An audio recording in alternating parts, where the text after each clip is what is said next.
just a few months now, I think.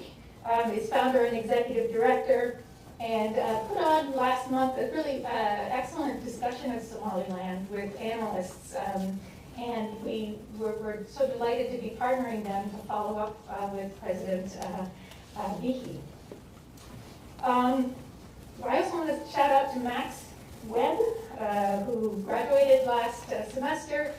I was his thesis advisor, but he wrote a terrific thesis on Somaliland and its evolving international strategy, I think, which provided a lot of interesting insights into the agency of small states, or in this case, proto-states, let's say, in international relations. You're certainly going to get the story from our honored guest today, but for those relatively unfamiliar with Somaliland, it is de jure semi-autonomous region of the Federal Republic of Somaliland, but it has all the makings of a de facto state. A functional, stable, largely democratic government, its own currency, security forces, and its own foreign policy. But while it's declared its independence from Somalia in 1991, it has yet to win formal recognition as a sovereign state in the 30 years since. Somaliland has been able to build the institutions of state, hold largely democratic elections, maintain a level of security and stability that stands in stark contrast with much of its regional neighbors. And it's done so without a whole lot of external assistance or support. And as we'll hear, there's a great deal going on in the Horn of Africa these days with regional conflict, shifting regional alliances and rivalries, and then external players from outside of Africa seeking influence. And at this moment, I think it's a good moment to look at Somalia to see if things may be changing. So we are so honored to welcome President Biixi to the Elliott School for discussion of Somalia's promise, some of its challenges, and strategy for international engagement. I also want to welcome your delegation, and perhaps we can introduce, I believe, Minister of Foreign Affairs, welcome. Representative from the U.S., Rashid Noor Baru. And I have others, but perhaps you can introduce yourselves to the rest of the delegation. شكرا سعود. شكرا حاج اسماعيل Minister of Environment and Climate Change. Minister of Environment and Climate Change for those of this. Minister of Security. I'm Minister of Information, Culture and Awareness. Dr. Chairman was the Special Advisor for Affairs. Fantastic. Dr. Osman, advisor to the President, economic advisor to the President. Fantastic. Any more? Okay. Well, now the man himself, President Biixi, welcome to the podium. We're looking forward to your opening remarks, and then we'll have a discussion and questions and answers from the audience. Thank you very much. Thank you so much.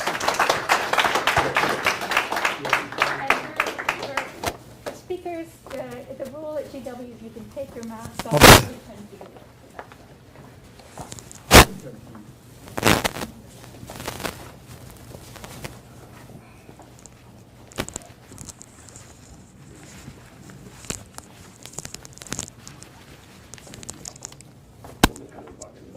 Okay. For the podium, this one will work. Okay.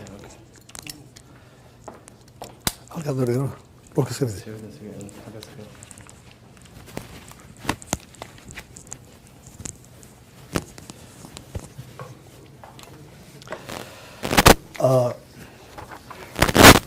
I think after all, good morning, everybody.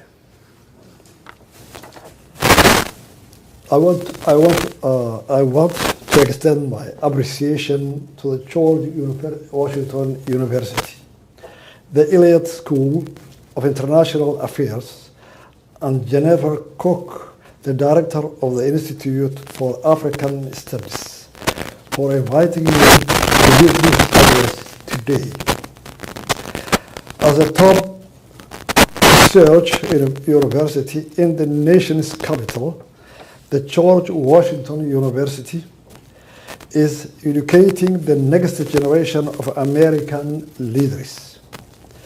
It is therefore a great pleasure and honor to me and to my delegation to speak to you all about Somaliland and the future of our region, Horn of Africa. I'm also happy to be speaking today, and my delegation is here today, a university named after the great leader of America's effort to gain independence and international recognition from the international community. Somaliland today also enjoys independence, but continues to work toward recognition that was vital in America's success as a young nation. Somaliland. Somaliland is a country in the Horn of Africa. Somaliland is a former British colony, protectorate, with its international borders. Somaliland gained its independence on 26 June 1960, and after 5 days voluntarily made a union with Somalia, which was Italian colony. Somaliland's population is 4.5 million. Area of Somaliland is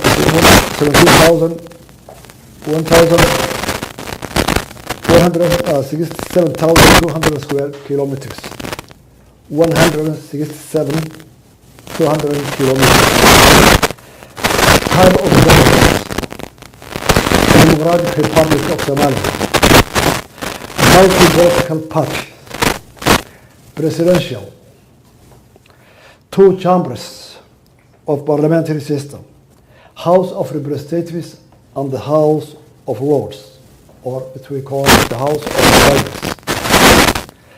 6 elections, freely contested with 1 man and 1 vote. Fulfills all the requirements of a sovereign state, but unluckily, till today, not recognized by the international community. Somaliland is a peaceful country. For the last 33 years, there were only 2 events of extremist attacks in Somaliland. One was in 2008. It was an explosion in 2 offices in Hargeisa. The other one, it was 2004, with the attack in a secondary school, and they killed 2 teachers of UK citizens. And we're very sorry about it. It's stable. We are the guardians of the Red Coast from the extremists. As you know, in the Horn of Africa, there are a lot of extremist activities, Al-Shabaab, ICS, and others.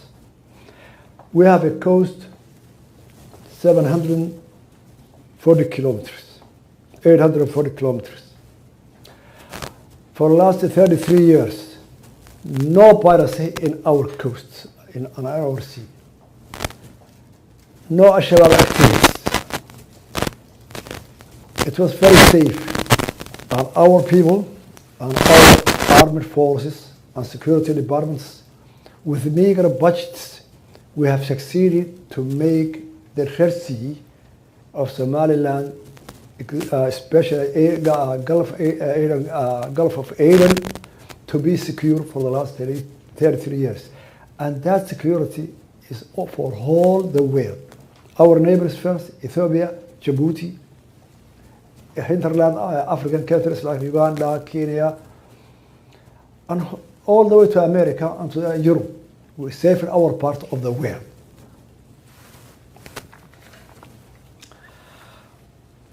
Somaliland achieved for the last 33 years to rebuild its cities,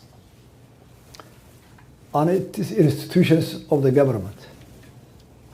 I think you cannot imagine what we have experienced. Our government, the army we paid with our taxpayers' money, the aircrafts, jet fighters, the artillery, and the tanks bombarded all our cities in 1988.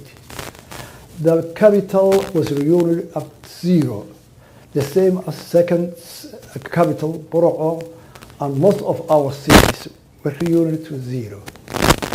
Then we liberated our country without any government institutions, no police stations, no jails, no security apparatus, no hospitals. So we started from zero ground. But after 33 years, we have built all our cities, and most of them are booming today, and we have succeeded to rebuild all the departments of the governance, not only governance, all governance, democratic, with 6 elections for the last 22 years, without any help from any government. We have small assistance from the NGOs. So, we rebuilt educational departments, and today we have built over 1,000 schools in our regions. And in every region, 6 regions, every region built a university. We rebuilt healthcare and health departments, over 400 healthcare centers, hospitals, and clinics, and in the capitals of the main regions. Somaliland is proud of that. It's a liberal free market, absolutely free market of economy.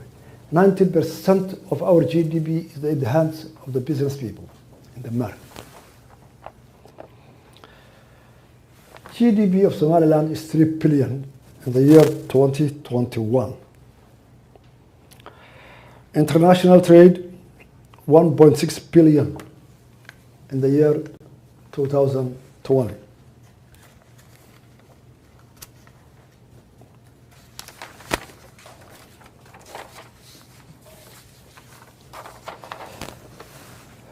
International investors. DB Well has built a airport for the first phase, $400 million US. And now this year they will start the second phase of 600 million US.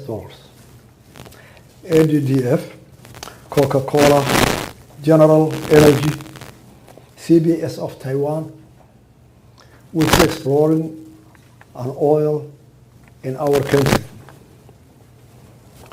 Public finance. Finance public services from domestic taxes, only for our domestic taxes. No budget support from wherever. No budget deficit. No external debt. We are safe of debt. We have built with all our institutions, hospitals, schools, infrastructure, with only our home domestic taxes. International relations. We have representatives in 28 countries all over the world. Consulates in Hargeisa are from Kenya, from Djibouti, Ethiopia, United Arab Emirates, Turkey, Taiwan, and offices from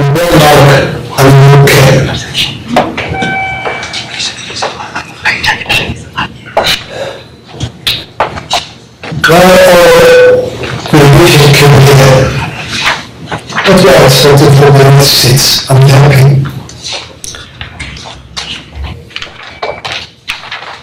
As already mentioned, our main goal was to explain to the people of the United States, as much as we can reach, their intellectuals, their politicians, and their leaders about the case of Somaliland. Our main goal is to get a recognition from the international community and to convince intellectuals, leaders, and politicians in our case. Because for the last 3 years, we were internally building the country. So we must first clean our house to build our internal institutions. So everyone whom we are talking with to be convinced that there is a government and institutions who are working efficiently. So now we have a chance to explain our case to the world. So that's why we came to this visit. Sure, we are aware of that. We cannot gain a recognition in one delegation or few days. We know it's a long path to go, but we believe that every long journey starts from one step. So we have now explained to the United States administration when we met them, since we are starting to explain our case and our goal is recognition, we need now to start an engagement in many fields. Engagement and to work, to cooperate. Our country locates a very strategical position in the world. The Red Sea, our border, the furthest western border, that historical town of Zara is only 70 kilometers from the Babylon. I think over 35% of world trade goes through Red Sea. Most of the extremists, Al-Shabaab and others, are in our neighbors, in the Horn of Africa.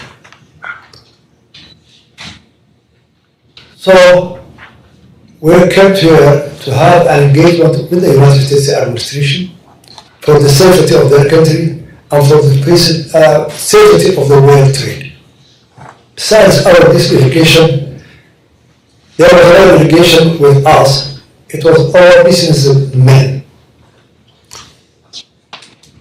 We were trying, since we have been isolated from the world financial institutions, that our businessmen and business people to have a waiver to cooperate with the International Monetary Fund institutions like the World Bank, IMF, and others, because we have the right that since we have enough resource in our country, that we can build our country and build our future. The international monetary systems to accept, to cooperate our financial institutions. Otherwise, we have enough resource, but since they cannot communicate with the simple because of political system, we should separate the political system from the economical system. Otherwise, Somaliland will be like a surrounding people. Why? So that's what we were explaining for the last week, all the financial institutions, international institutions, and here are our advisors. Luckily, most of Dr. Ismail was about 35 years or more, maybe 40 years. He was a senior staff of the World Bank. So we're explaining them why.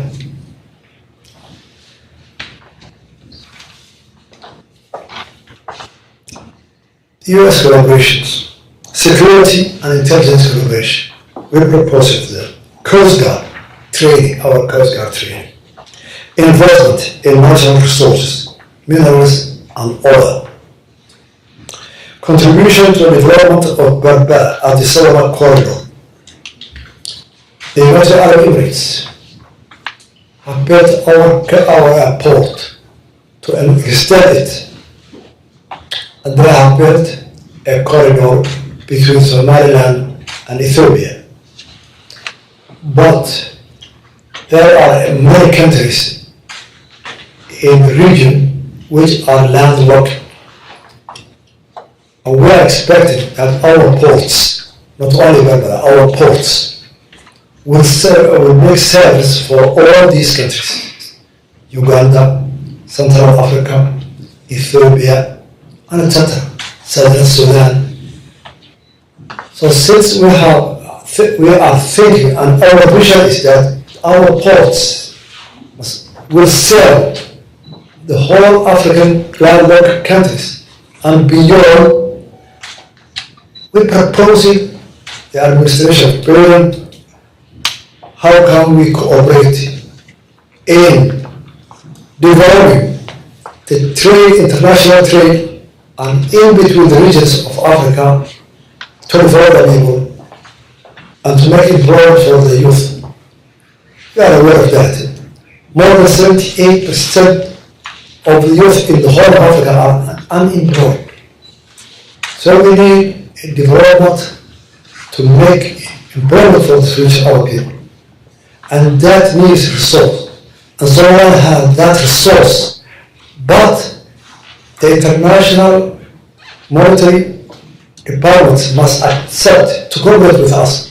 Otherwise, we will be a people who are isolated and just cannot make any development. And that our youth will go the other way. To the extremists, they will be refusal to everything. So our vision is to make a huge progress to our development.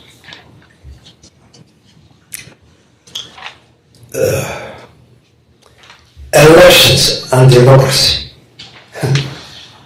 In our country, we have our people voting for Democratic Republic of Somaliland, 97% of our population, 97%, almost 100%.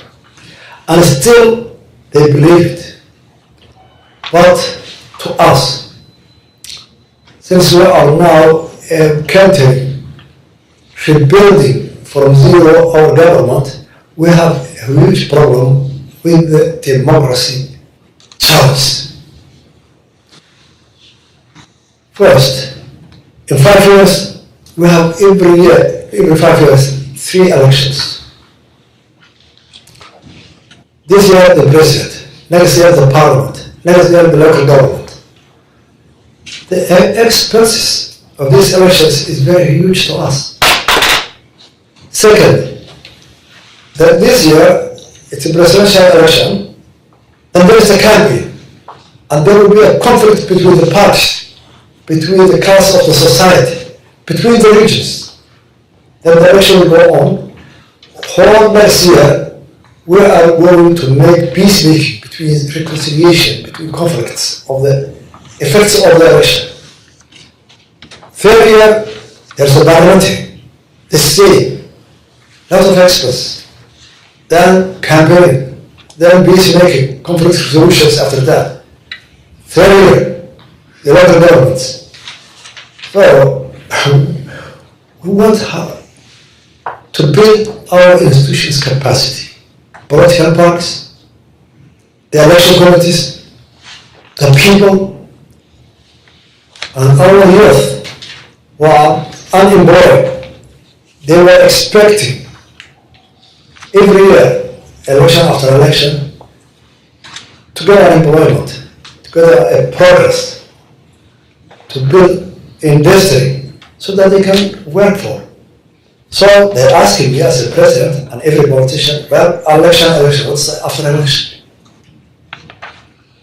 So we came here to have a capacity building of the experience of this country and others of democracy to help us how democracy will survive in Africa and developing countries.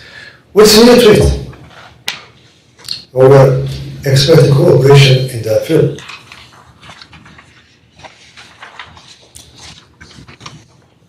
We have proposing there that this administration or United States government should open a consulate in Hargeisa. Why? In the summertime, nearly 20,000 American citizens go their holidays, their children and families to Somalia. So they need consulate service. They need unserviced consulate. They should take an airport ticket, airline, go to Nairobi, Kenya, or to Ethiopia, a lot of expenses and time consuming. So first, that consulate will serve the citizens of American citizens, and it will be a good channel that they can work with Somaliland government and people. So that is our proposal. Since there are more than 15 countries have offices in Somaliland.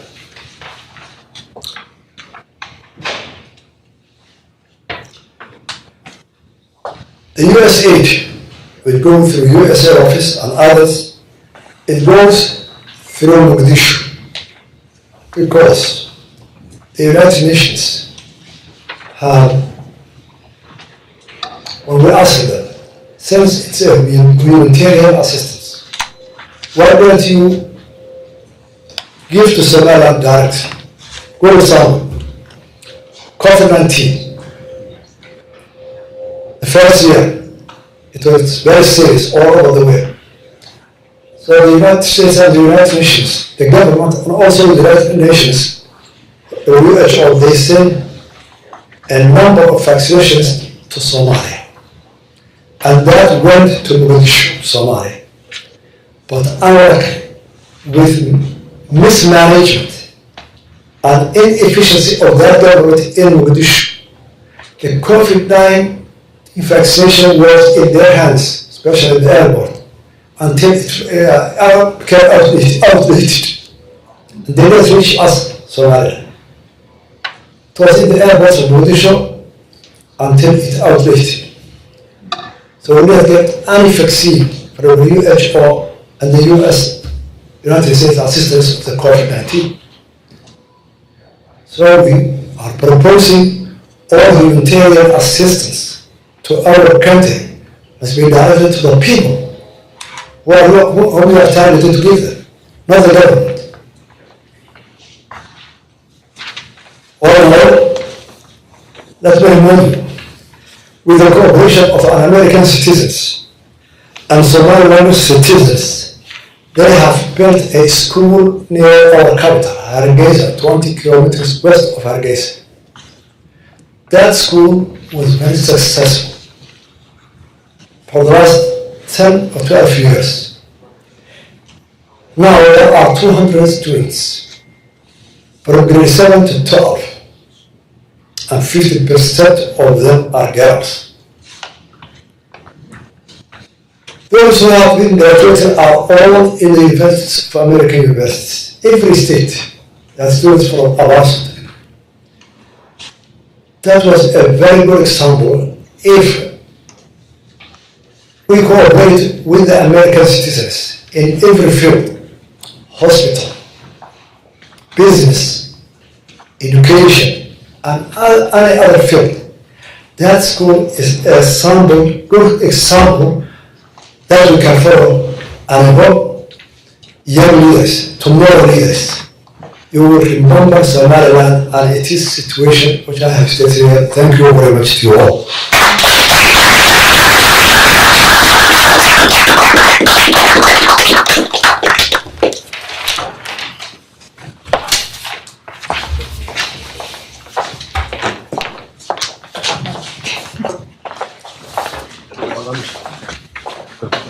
Yeah.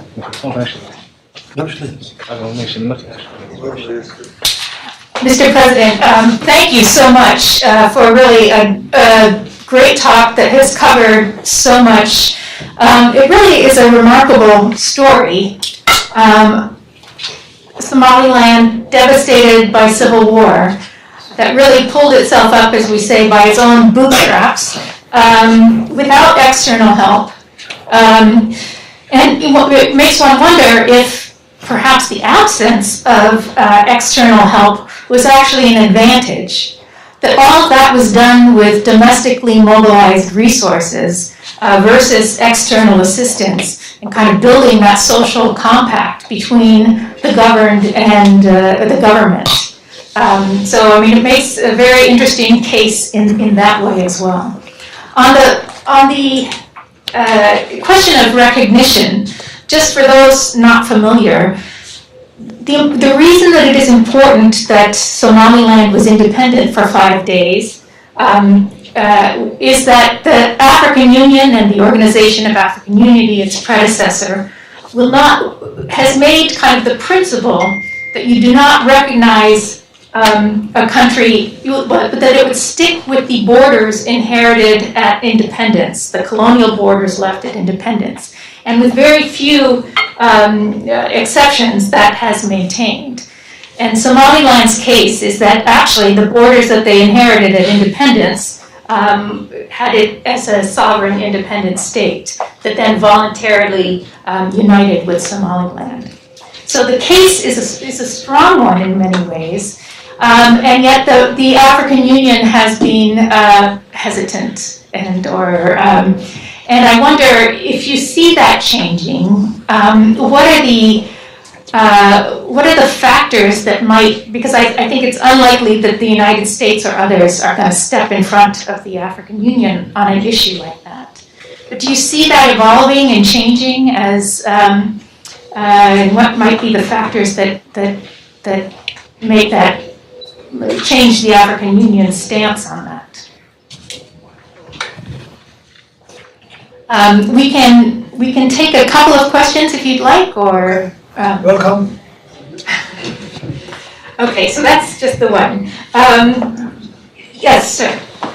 And microphone's coming. I grabbed one of them.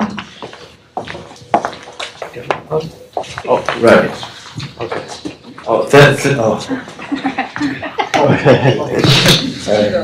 Thank you, Mr. President. I want to ask you a question about international engagement. So, what kind of factors that is in play to let your government decide that you want to look for U.S. for help instead of China? Is it economic commitment or the way of doing things that's different between China and the U.S.?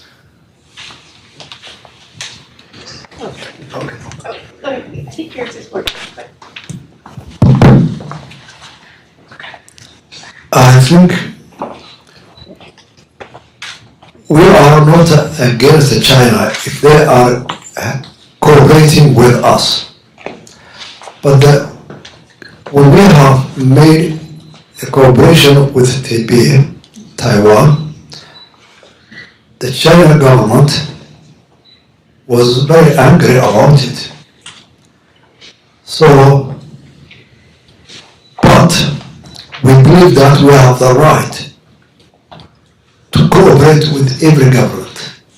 And our principle is to extend a peaceful hand to every country, to every community. Because we have experienced war and it is negative effects for the last 40 years. So we are ready to cooperate with the Chinese government if they are ready for that. But if they are not, doesn't matter, they have their own rights and we respect their situation.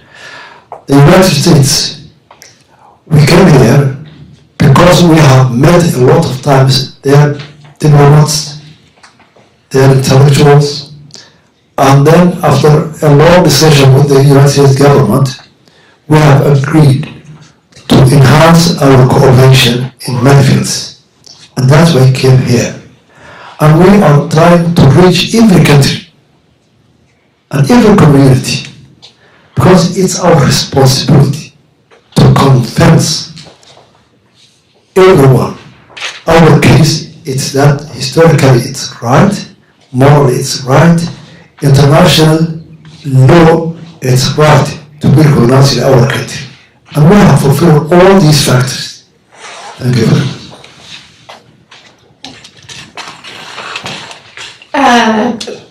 Questions? Yes, yes.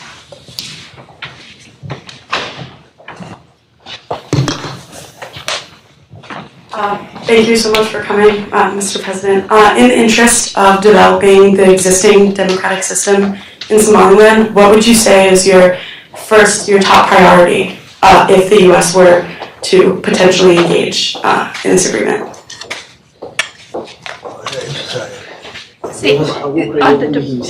waxa ugu muhiimsan ee ay maanta Mareykanka ka shaqeynayaan developmentka.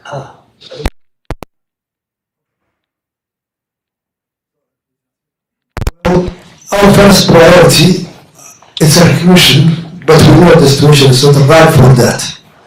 Political in the United States. Then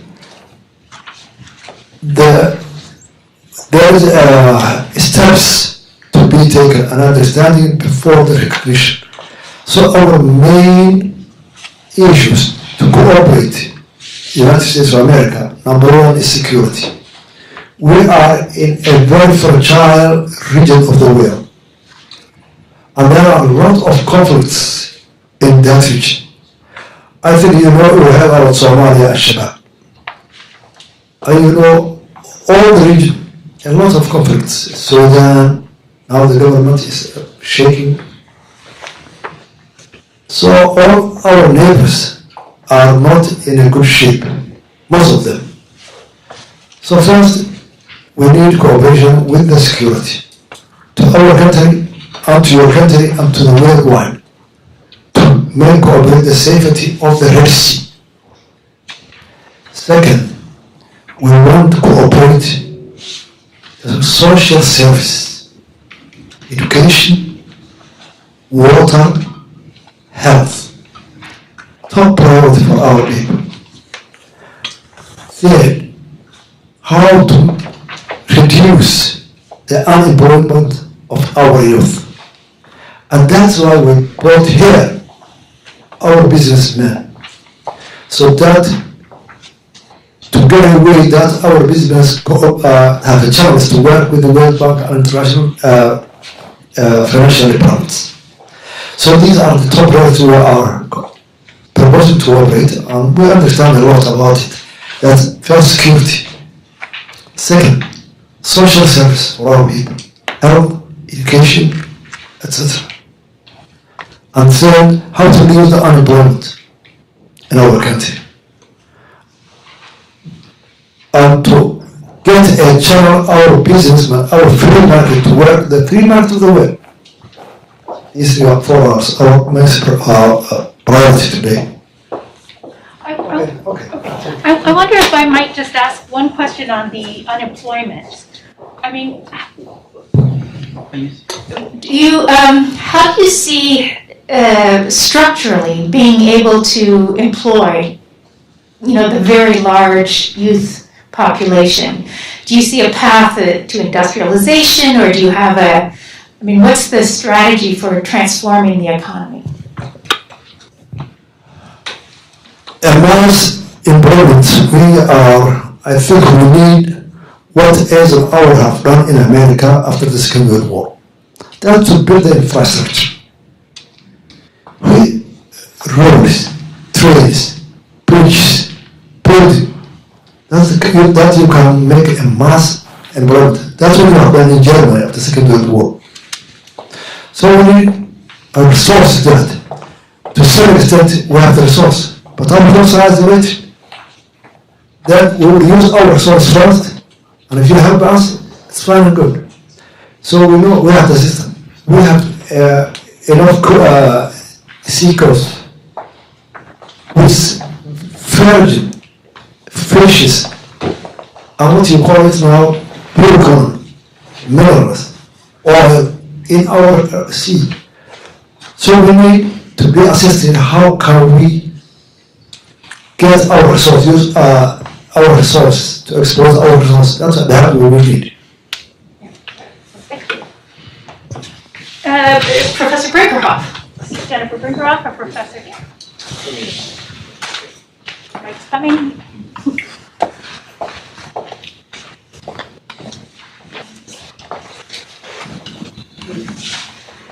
Good morning, President, and thank you so much for being with us today at the Elliott School.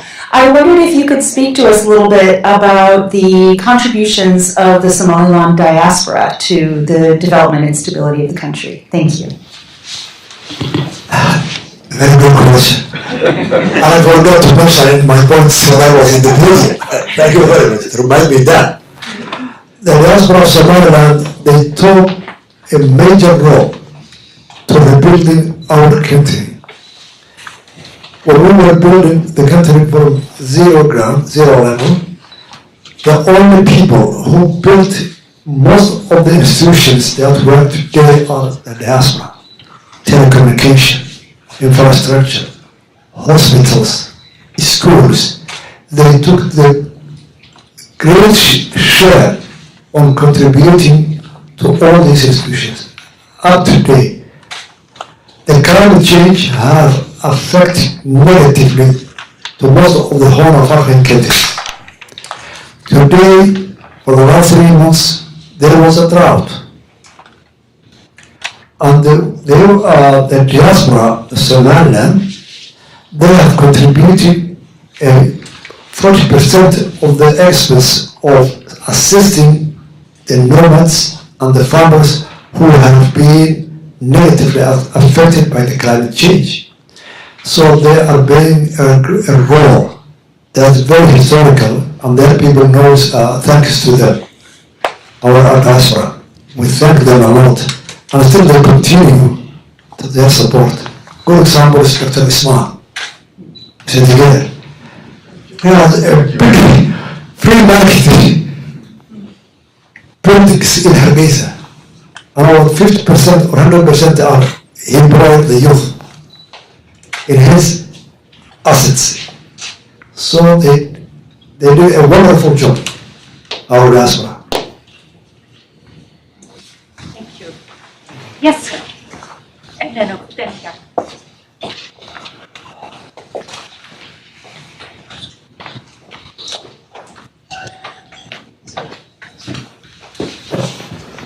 Yeah, Mr. President, thank you so much for being here. It's an honor to have you. The facts you shared about democracy in your country are extremely impressive, and I was wondering what you think your role is in creating successful democratic institutions. Yes, we have successfully made 3 presidential elections for the last 20 years. And the power of the presidency was transferred in a peaceful manner. And that's a unique in the whole of Africa. 2005, our president of my party, he lost the contest only 80 votes, 80. And we accepted. And that's very historic. I think. Happened here. It's historic. You know, get them from the website. And besides that, it was strange enough. The president, our candidate, as a career part, my party, he was the leader of the SRM. That's the front which defeated the dictator. He was the leader of the army who defeated dictator Siad Barre. And he accepted. And who was his contender? He was the national security of the Siad Barre man. Just only a few years, he accepted so. Because we took the idea that all Somaliland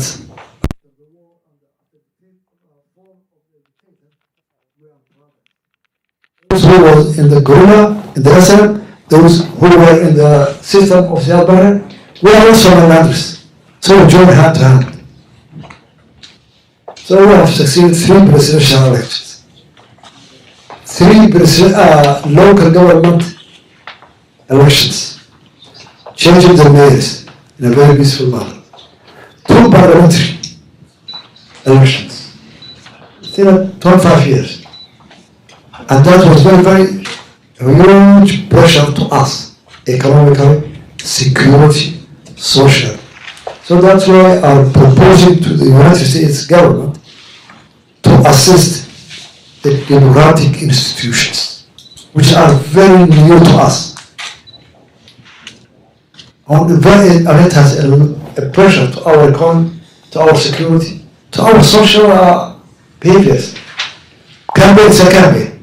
We will remember the last campaign, what happened in the Capitol Hill. What do you think about Somaliland? Thank you very much. Don't remind us. Let's see, Max, and then we're going to check in. Oh, I'm sorry. Let's go to Siaka first, and then Max, and then we'll check in on Zoom questions. So Siaka. Sorry, I'm not making it easy for the mic. Thank you. Good morning, President Abdi, and thank you for gracing us with your presence here. Going back to Jennifer's question about the role the African Union is playing and what are the prospects of them recognizing Somaliland, and also what about Great Britain having won your independence from them? Has there been any consultation with that party? Thank you. The African Union have sent a delegation to Somaliland 2005. At that commission, they conclude their report that the search of Somaliland of recognition is historically and legally unique to African continents. They use the word unique, and they explain it. Unique, Somaliland is in the borders of the colonial time. And again, it is independence in 1960.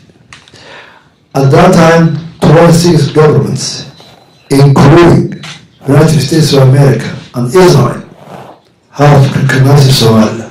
26 countries. So they voluntarily joined with their brothers, with the vision and aspiration to make a government of all Somali speaking language or ethnic Somalis. Those in Kenya, those in Ethiopia, and those in Djibouti. As if you have seen the Somali flag, it's a blue, as the Indian Ocean, not to see, and 5 stars. 5 stars is what? 5 Somali ethnic communities under the colony at that time. Djibouti, ethnic in Ethiopia, ethnic Somalis in Kenya, and Italy and Somaliland. But that vision was failed. That vision was failed. It's all man have all the time collects the history. The Secretary Harton sends regards to Somaliland independence. Press release number June 27, the United States. Oh, interesting. The letter of recognition. The recognition of the United States at that time. So, historically, it's right. Internationally, legally. Somaliland was voluntarily united to Somalia and voluntarily retreated from the Union when the Somali government collapsed in 1991. So they concluded to that. Still, they don't accept the recognition, but they cooperate with us. You know, we have the problem. Every country, every president, every organization we met said, yes, you have every right, but we will not be the first. We will be the second.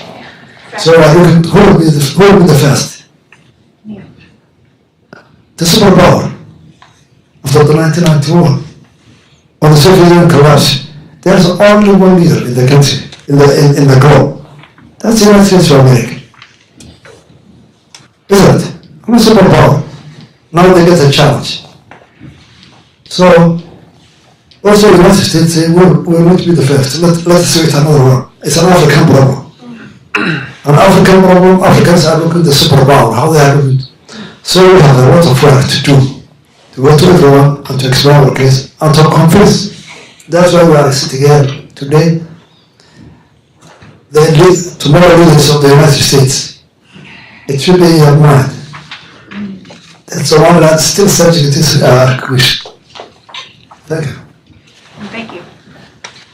Max, and then we'll go to Eli for Zoom. Thank you so much, Mr. President. Excuse me. So recently, a lot of the world's attention has been focused on the conflict between Russia and Ukraine. So I was wondering if there have been any impacts, if any at all, on the region, on Somaliland, and on the nature of your trip to the United States. The conflict in Ukraine, I think it will not make any impact on Somalia. Simply because it took all the attention of the big superpowers is in Ukraine. But in the other hand, it gives a wake-up call to the United States and the Europeans. For the last 33 years, the United States and Europeans were free of their vision to the world, superpower, one-handed. But now we see that the Russians, China, maybe Iran, India, Brazil, they have become more strong countries coming out. Not challenging them, but they will give a lot of trouble to them, to superpowers. So with that, I think the Europeans and the United States of America, the Western liberal democracies, they will focus on all of the world. Hey, where are we? And on that attention, I hope we will get it. Elad, do you have some questions from the Zoom participants? Yes, I do. Thank you so much, Mr. President, for your remarks, and we're very fortunate to be able to share this event with everyone in the room, but also people who are outside the room who weren't able to be here from really everywhere. We have a few questions if we have time for them. So the first question we have here is a question about the private sector. You know, we spent a lot of time talking about countries and recognition and all of that, but this attendant wonders, what is the role that private corporations and multinational organizations can play in Somaliland's international engagement? They can play a good role. Somaliland has a lot of resources. As far as I have been proven, a lot of minerals and oil. Besides the fishing, we have an asset that our community, our people, they are entrepreneurs by historical tradition. And they will get a peaceful country, stable, have a lot of fields to be invested in every field, and also welcome their investment. So we are welcome, and we are encouraging them to cooperate with us. So that their investment will make huge employment of our people and development of our economy. So they can play a role which is very vital for us to play. Absolutely. Thank you so much for that. Thank you. So the next question we have from the audience on Zoom is a question about the African Union again. So what role has the African Union played in Somaliland's response to COVID-19? Is there a potential for greater cooperation with the African Union in the future? And how do you see that cooperation? We have received a cooperation from WHO, World Health Organizations. As government of African Union, I think they have not that capacity, that resource, to assist any government on such a pandemic. So we have not received it. Aside from, I remember, not much from the African Union. There's the African CDC now. I don't know if they would engage in someone. No. No. Right. And then just for time for this, we're running low on it, and we're just so appreciative of you giving us this time today. We'll have one more of these Zoom questions, and that is, you've spoken a lot about how much of the Horn of Africa, there's a lot of other countries who are not in as good of shape as Somaliland. So how do the situations in countries around Somaliland impact the affairs of Somaliland itself? I think we have a lot of governments in Africa which are not in good shape, especially about democracy. They will not make any impact on our people and our community. Why? The people, you can make an impact to the people if you show them what is better than their situation. Since there are not better situation to our government and to our institutions, not so democratic, not so cooperative, not so peaceful, they cannot make it, I don't think they can make any impact to us. But if they are better than us economically, security, liberality of the free market, they are nothing better than us. So I think they will not make any impact to us. All right, thank you very much, Mr. President. Thank you very much. I'll turn it back to Director Cook now. We are at time, and I just want to thank the President for spending this time with us. Somalilanders that I've talked to have said that they are extremely proud of their President, and I don't think there can be a better tribute to a leader for kind of thinking strategically about Somaliland's place, its engagement in foreign affairs, and in its kind of domestic development. And so I think we've gotten a sense of that from you today, where that pride comes from. I hope for those of you who have been less familiar with Somaliland that you'll be watching the news, doing some reading. It's a fascinating case and a great place to vacation too, I'm told. To you and to your delegation, thank you so much, and we will certainly be watching out for Somaliland.